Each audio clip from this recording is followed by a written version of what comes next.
Fidèles téléspectateurs de l'émission Heure de l'Évangile, nous vous saluons de partout où vous êtes et partout où vous nous suivez.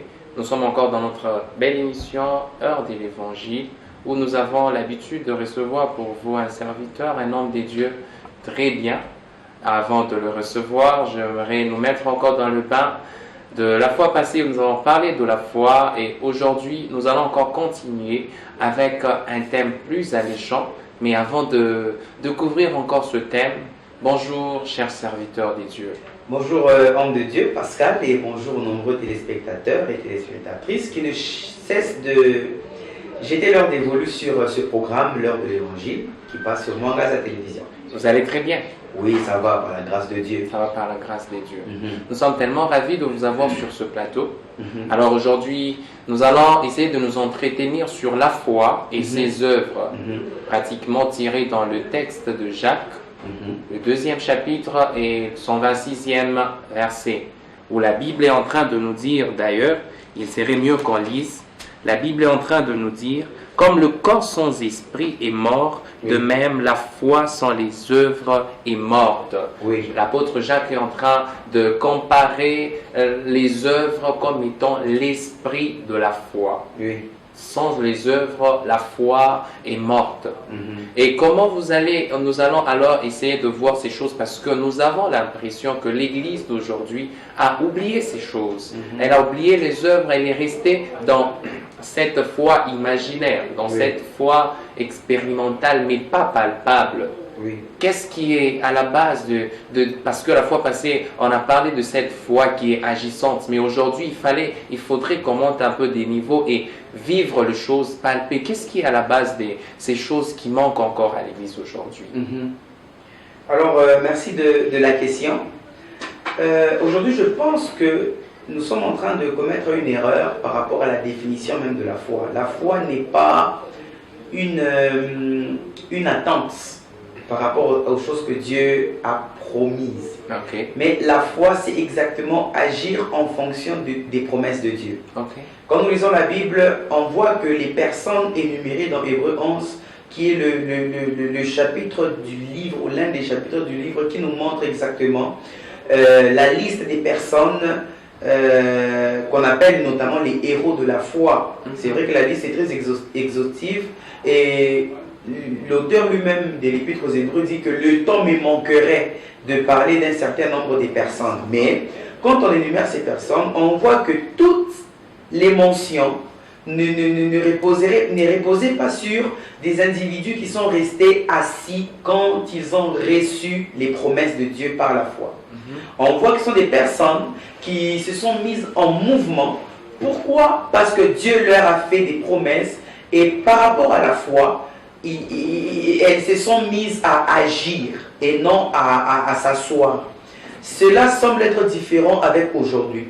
Les gens se plaignent beaucoup. Nous recevons en tant que pasteurs de formation, nous recevons beaucoup de messages, d'appels, des plaintes pour dire que non, je traverse des moments difficiles. J'ai l'impression que Dieu n'agit pas. J'ai l'impression que Dieu m'a oublié. Oui, vous aurez toujours cette impression aussi longtemps que vous restez les bras croisés. Pourquoi? Parce que le Dieu qui a dit quitte la maison de ton père, la patrie, le pays qui t'a vu naître, pour un pays où je te montrerai, c'est le Dieu qui n'a pas seulement fait la promesse, il attend aussi un mouvement.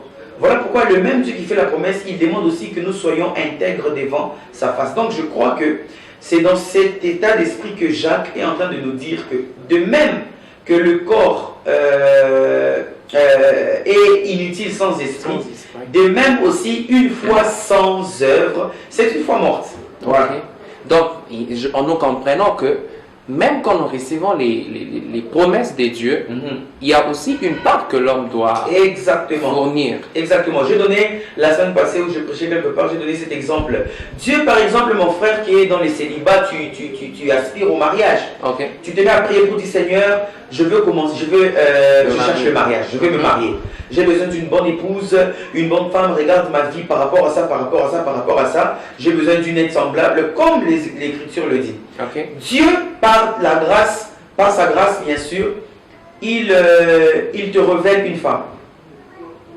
peu importe la femme, il te révèle et tu dis c'est ça ta femme. Ok, tu dis Amen, tu dis gloire au Seigneur. Mais est-ce que tu vas rester à la maison pour que la femme elle-même vienne? Non. Et d'ailleurs, tu ne vas même pas aller suivre la femme pour dire Dieu m'a dit. Tu vas faire ce qui est normal, courtiser la femme, demander sa main et entamer les procédures et même les processus qui vous permettront de quitter de l'état de célibat vers le mariage.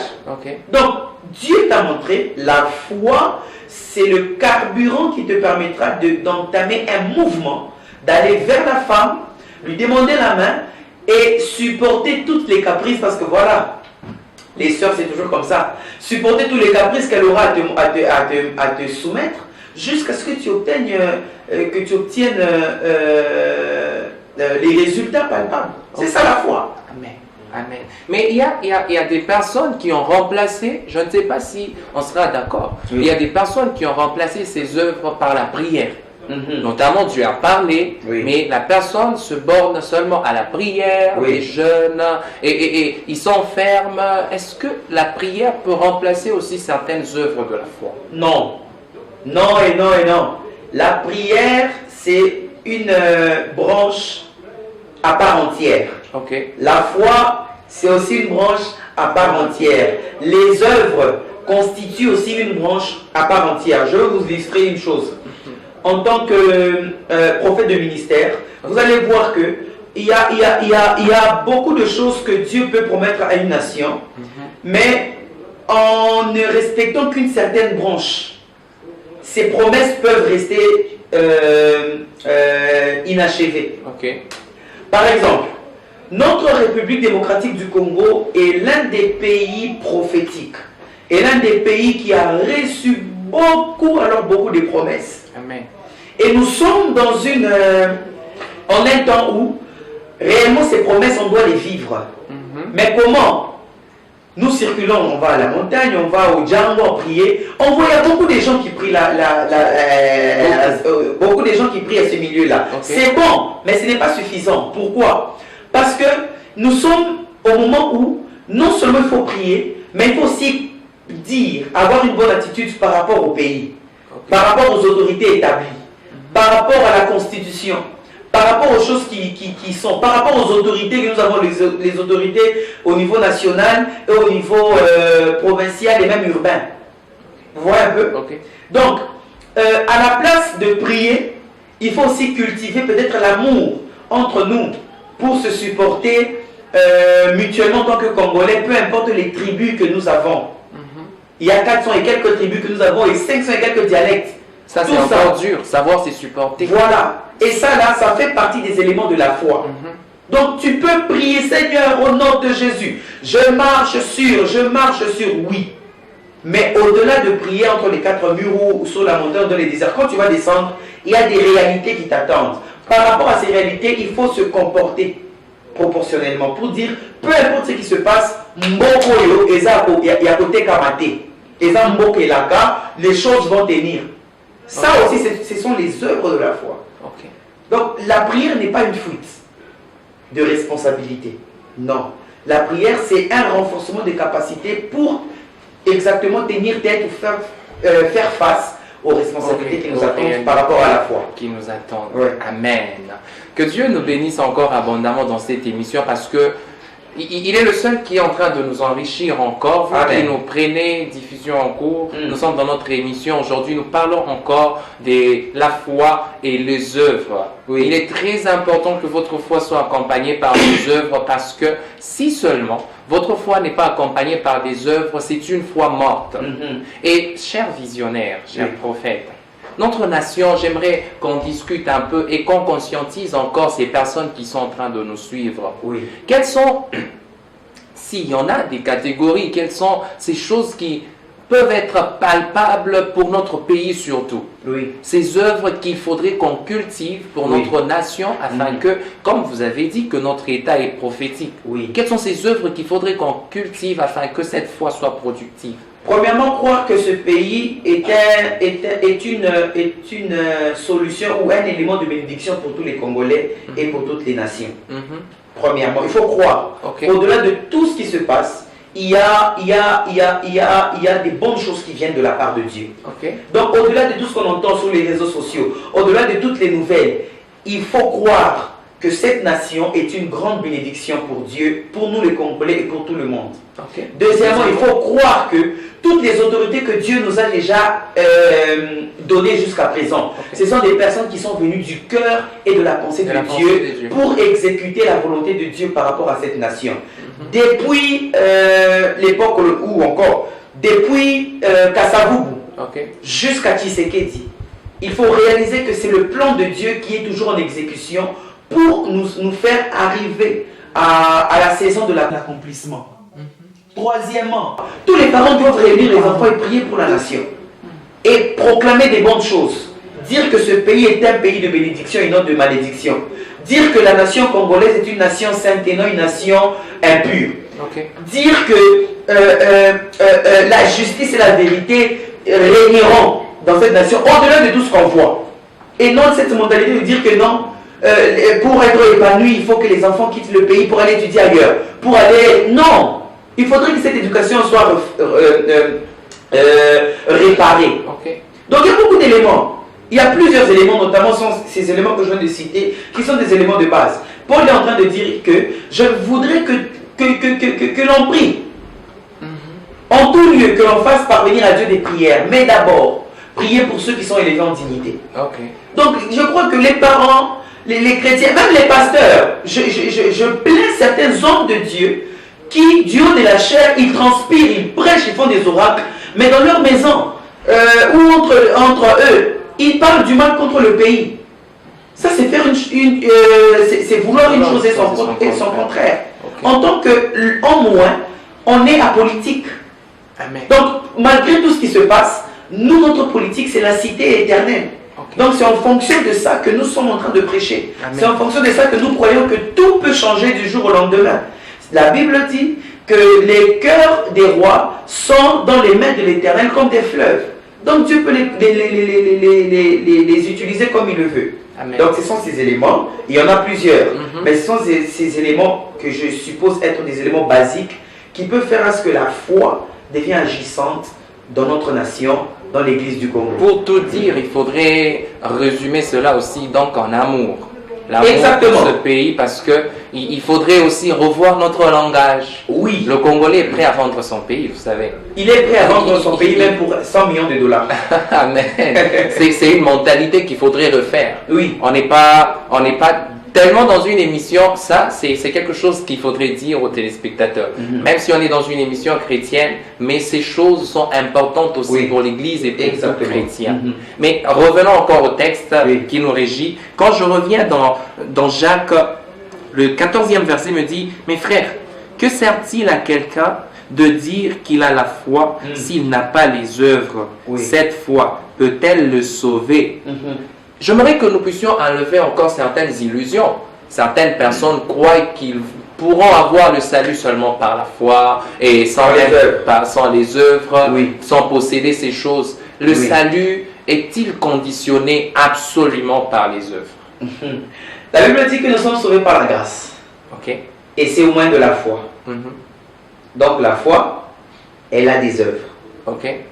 Donc nous sommes aussi sauvés quelque part, selon Jacques, par aussi les œuvres de la foi. Mais lesquelles?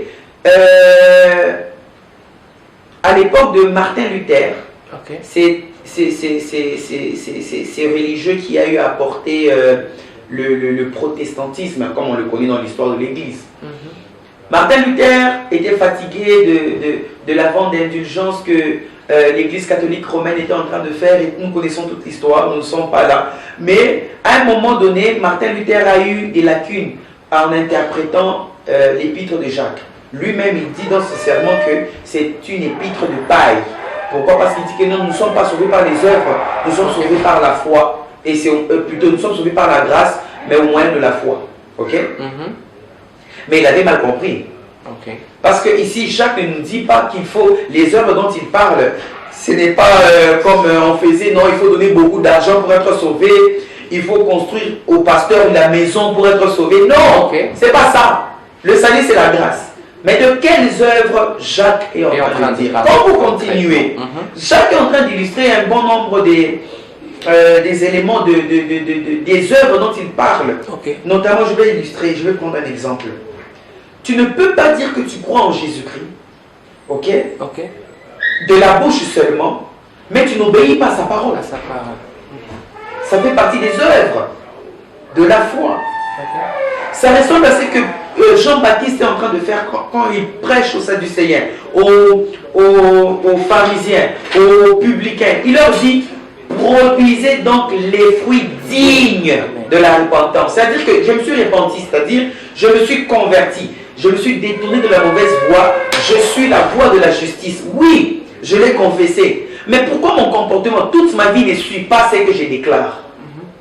C'est un peu ce qui se passe avec le christianisme du 21e siècle. Apparemment, ce n'est que la bouche qui a cru, mais le corps n'a pas cru.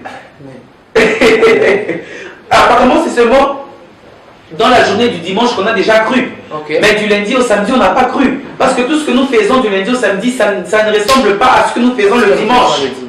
Surtout encore le dimanche matin seulement. Dimanche matin, oui. Et puis le soir, on fait autre chose. C'est par rapport à ces œuvres que Jacques est en train de dire. Mais est-ce que dans une certaine catégorie, ces œuvres peuvent-elles être matérielles? Oui et non. Comment ça? Oui et non. Parce que, vous savez, il ne faut pas qu'on se trompe. Matthieu 6 dit ceci: cherchez premièrement le royaume et sa justice, et le reste, on ne sait même pas sur quoi. J'aime la responsabilité de Dieu. Jésus est en train de dire que votre Père sait que vous en avez besoin. Donc le Dieu Esprit sait que nous avons aussi des corps. La veste que j'ai déjà mise, par exemple, j'ai besoin de mettre une veste. Un téléspectateur ou quelqu'un d'autre qui veut bénir mon ministère, s'il me donne la veste, je serai heureux. Et peut-être cet acte pourrait jouer en sa faveur. Oui. Mais ce n'est pas forcément ça qui fera à ce qu'il soit sauvé. Mais ça peut contribuer à son salut. Je donne un exemple biblique. Il y a un centenier romain qui, son serviteur était malade. Il vient vers Jésus: non, mon serviteur est malade, et puis toutes ces choses. Qu'est-ce que les Juifs ont dit à Jésus? Cet homme est digne. Pourquoi? Il a construit notre synagogue. Mais est-ce que c'était la synagogue, le fait qu'il a construit la synagogue qui l'avait sauvé? Non. Mais la synagogue a contribué à son salut. Pourquoi? Il a fait de bon cœur. Et il a cru que si je fais ça, je vais contribuer à une œuvre du salut par rapport à ma maison. Je donne encore un autre exemple. La femme à la perte des sangs.